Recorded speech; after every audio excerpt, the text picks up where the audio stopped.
Since I think I have to do it once more, it takes 2 minutes, we'll play it, and I'll find out what's wrong, and say the right thing to them. I got to know and work with Johnny Williams on Star Wars because of Steven, who had recommended him from Jaws, and you know, it was great. You know, it was that's the most fun part of making a movie for me, because you don't have to do anything, you just sit back and listen, and it's all. And with Johnny, it's just fantastic. I've been very fortunate to work with both George Lucas and Steven Spielberg, because in the case of both of those gentlemen, they are interested in music and use it in a very theatrical way that gives the music an opportunity to project itself and gives me an opportunity to write in a thematic way that wouldn't be possible in all kinds of films. The first hit is too heavy. Too heavy. Yeah. Too heavy, yeah. Let me just react to what we've heard. John, you know, he'd actually written 2 Raiders themes. He had written, play that for me, which I freaked out over. I loved it so much. Then he said, and here's another possible Raiders score, Raiders main theme, and he played.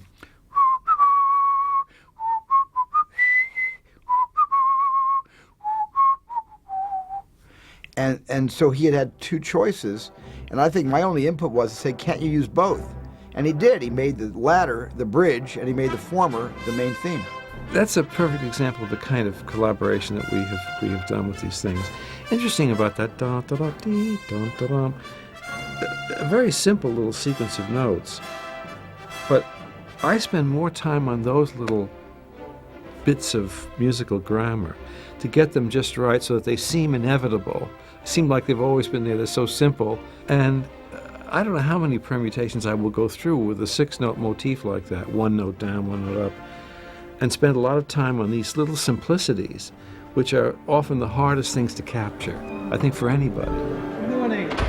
The first piece is 13-4-14-1. When I wrote the music for Raiders of the Lost Ark, I think I understood that was to be the first in the series. And I didn't know where this love story was going to go, if anywhere, you know. But I thought that there was a real spark between the two of them, and a real sort of potential love story was there. But I thought the music were lyrical and emotional and warm, and the orchestra could sing this love theme, even if we didn't have love scenes, that it might be permissible to interject that kind of musical emotion in their relationship.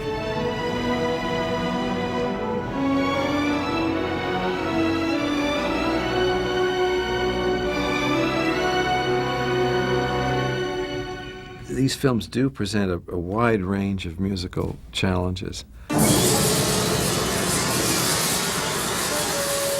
We go to great lengths to frighten the audience and use sometimes advanced orchestral techniques, atonal music, which would be more akin to contemporary concert music, Bartok and others. And people, if they heard the music without the film, might be shocked by it.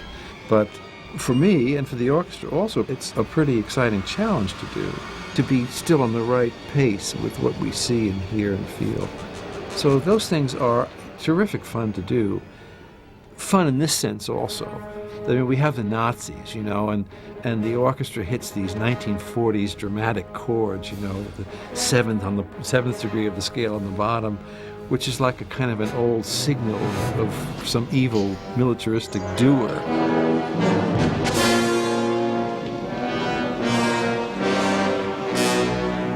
Good evening, Fräulein. We just unabashedly did that just for the fun of it. I mean, for the camp fun of it.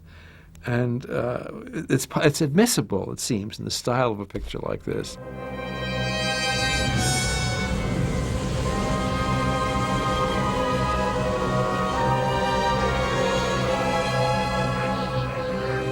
The role of the orchestra at the end of the Raiders of the Lost Ark film is a complicated one, because the music has to perhaps lure us into something that's sonically that's going to say this is going to be a beautiful experience, and then torture it and turn it around with the sound effects into something that could be quite terrifying.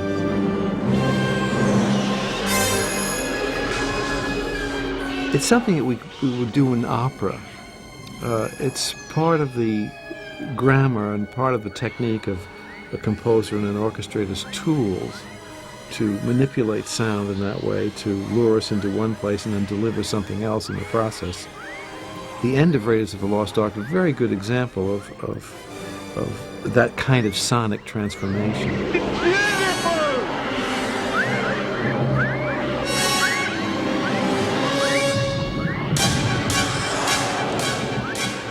In the case of the 3 Indiana Jones films, the experience for me was very much like the experience of doing the Star Wars series, in the sense that one seemed to be the natural continuation of the other, and it's sort of like riding a bicycle. I didn't have to relearn how to do it. I begin to work, and within an hour or two I was back into the rhythm and into the spirit of the piece somehow.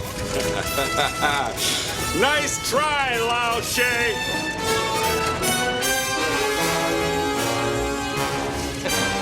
Goodbye, Dr. Jones.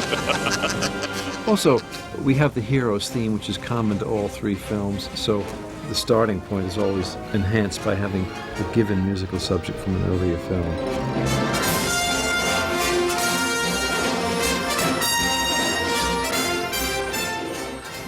Temple of Doom was exactly what George wanted. It was Indiana Jones, sort of goes to hell, and then returns to fight and love another day. And Johnny saw it, and I think he reacted appropriately. Dark and strange with all the choral, the dark male chorus, with all the stuff happening inside the actual Temple of Doom itself.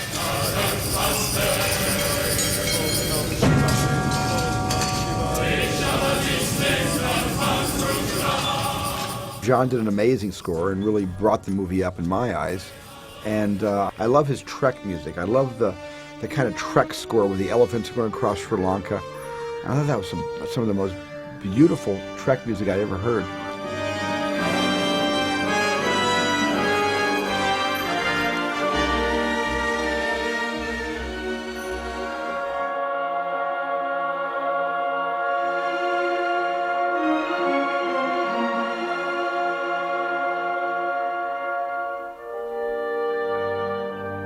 When it came time for John to write the music for it, Last Crusade, John said, this is a father-son story, so I'm going to write music that might be more appropriate for a less action-oriented picture about a father and a son. So he did very intimate, subtle themes for the indie-father relationship. Yeah, perfect time for that. I thought at first that could be a bit earlier, but that's fine.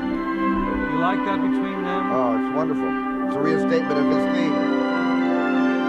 It takes attention away from the hand. It's all right. That's all right. Yeah. This is a great score. This for me is my favorite of all 3 Raiders. Easily my favorite of all 3 Raiders. The one with I think it's the deepest score, and it's the most evocative of relationship. I think I like it. There's a relationship in it.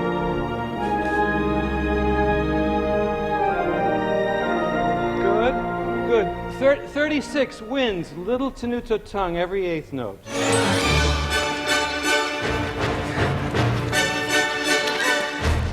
I was talking the other day about the beginning of The Last Crusade, where we have Indiana Jones as a teenager.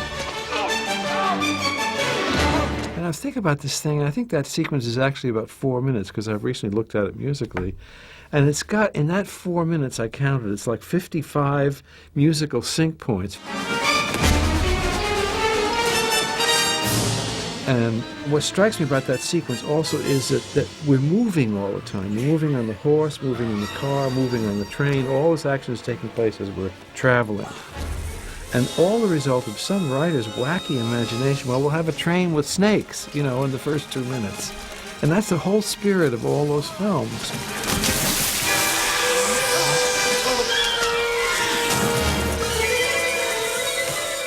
But the score is probably very close to being 2 hours. The orchestra's playing pretty much all the time, which is wonderful for the music. We have an opportunity where the film will hold that much music, not drown in the process. I haven't ever measured it out, but I know it's quite a few notes.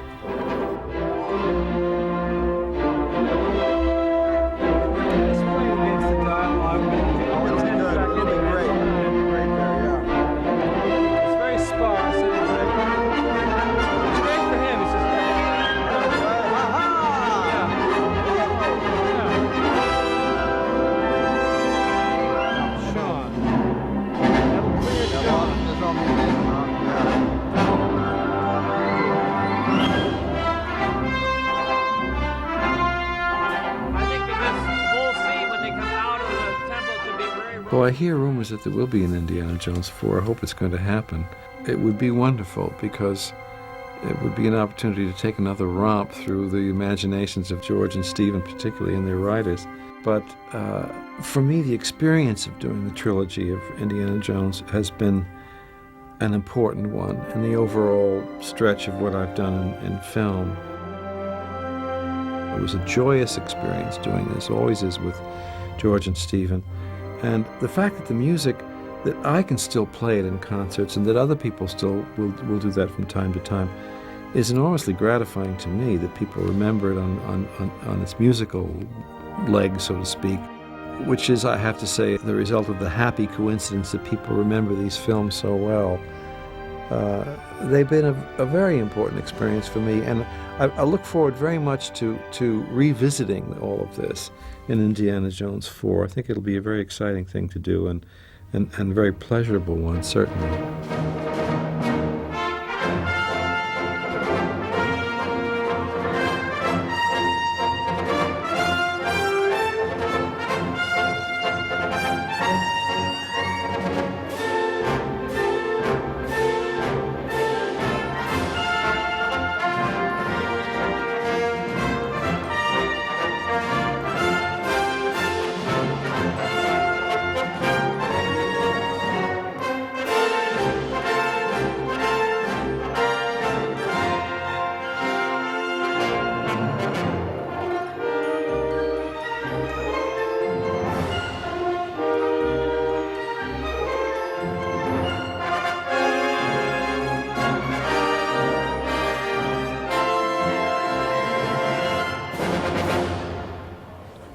Okay.